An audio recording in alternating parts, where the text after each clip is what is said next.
अगर आप कोई आइटम बनाते हो, कोई फैक्ट्री में कोई आइटम बनाता है तो उसकी लास्ट की जो भी बच जाता है स्क्रैप, उसको अपन एंड कटिंग बोलते हैं, पीस टू पीस भी बोलते हैं। इस वीडियो में मैं आपको 2 से 3 मिनट में पूरी डिटेल बताऊंगा कि आयरन स्क्रैप की क्या कैटेगरीज होती है, उसका रेट डिसाइड कैसे होता है। HMS1 मार्केट में अगर 30 रुपये रेट चल रहा है तो 7 से 8 रुपये ऊपर जाएगा। वहीं HMS2 4 से 5 रुपये ऊपर जाएगा। अगर आप स्क्रैप का काम कर रहे हो ना, सबसे बेस्ट काम उसमें होता है आयरन स्क्रैप का। इस वीडियो में मैं आपको 2 से 3 मिनट में पूरी डिटेल बताऊंगा कि आयरन स्क्रैप की क्या कैटेगरीज होती है, उसका रेट डिसाइड कैसे होता है, और भी बहुत कुछ समझ में आएगा आपको। पर हो सकता है ये वीडियो छोटी ना पड़ जाए, तो और भी बहुत सारी लॉन्ग वीडियो आई बटन पे जाके हमारी चेक कर लेना, क्लिक कर लेना और देख लेना क्या क्या वीडियोस होती हैं और क्या क्या स्क्रैप होता है। सबसे पहले अगर लोहे की बात करें, लोहा दिखने में तो एक जैसा होता है, बट आपको पता है उसकी कितनी सारी वैरायटीज होती है। सबसे पहले बात करें CI, जिसको हम कहते हैं कास्ट आयरन। उसके बाद होता है HMS1, जिसको हम बोलते हैं हैवी मेल्टिंग स्क्रैप 1। उसके बाद बात करें HMS2, मतलब हैवी मेल्टिंग स्क्रैप 2, थोड़ा सा हल्का माल होता है।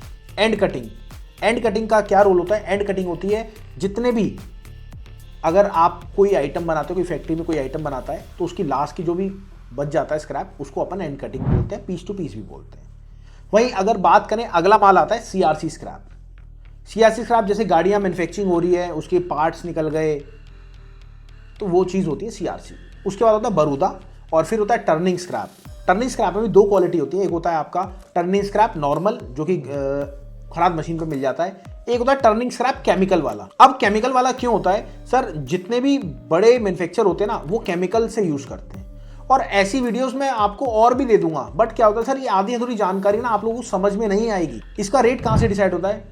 इसका रेट डिसाइड होता है, एप्लीकेशंस होते हैं, व्हाट्सएप रेट सर्विस चलती है, वहां से आपको मिलता है। अब इसका रेट अलग अलग कैसे होता है, ये बात समझना। अलग अलग होता है, जैसे आज 30 रुपए मान लेते हैं मोटा मोटी स्क्रैप का रेट है आपके एरिया में। CI की बात करें तो 2 से 3 रुपए ऊपर रहता है CI हमेशा। वो रेट आपको खरीदना है, उस रेट पे परचेस करना है, और आपको इससे अच्छे रेट में जाएगा। HMS1 मार्केट में अगर 30 रुपये रेट चल रहा है तो 7 से 8 रुपये ऊपर जाएगा। वहीं HMS2 4 से 5 रुपये ऊपर जाएगा। और एंड कटिंग की बात करें 7 से 8 रुपये ऊपर जाएगा। और वहीं CRC स्क्रैप तो 9 रुपये तक ऊपर जाता है, बाकी माल देखने के बाद। वहीं बरूदा की बात करें तो बरूदा क्वालिटी देखने के बाद डिसाइड होता है, और टर्निंग स्क्रैप भी ऐसी क्वालिटी देखने के बाद डिसाइड होता है। अगर आप काम स्टार्ट करना चाहते हैं हमारे साथ, तो फ्रेंचाइजी मॉडल के साथ जुड़ जाइएगा, क्योंकि फ्रेंचाइजी मॉडल में 5 चीज़ें हम आपको स्टार्ट कराते हैं। तो मेरी आपसे रिक्वेस्ट है, फ्रेंचाइजी मॉडल के लिए बहुत सारी चीज़ें आपको होती हैं, और ज़्यादा डिटेल के लिए आप कॉल कर लीजिएगा, मैं यहाँ पे नहीं बता सकता। आप नंबर नोट कर लीजिए, नंबर है, अभी कॉल करो, डिटेल लो और मेरे से पर्सनली बात करो। इस बात की गारंटी है, मैं आपको देसी स्टाइल में सिखाऊंगा कि स्क्रैप का बिजनेस होता कैसे है, अगर समझ में ना आए तो। क्योंकि 5 साल से मैं डॉक्टर गुप्ता सर के साथ हूँ, और 28 कंट्री में सर ट्रेवल कर चुके हैं। उनका जो एक्सपीरियंस है वो मेरे पास है, और 50 साल का उनको जो एक्सपीरियंस है वो मेरे पास है। बस इतना ही मैं कहूँगा। डिटेल के लिए कॉल कर लेना, समझा दूंगा सारी डिटेल।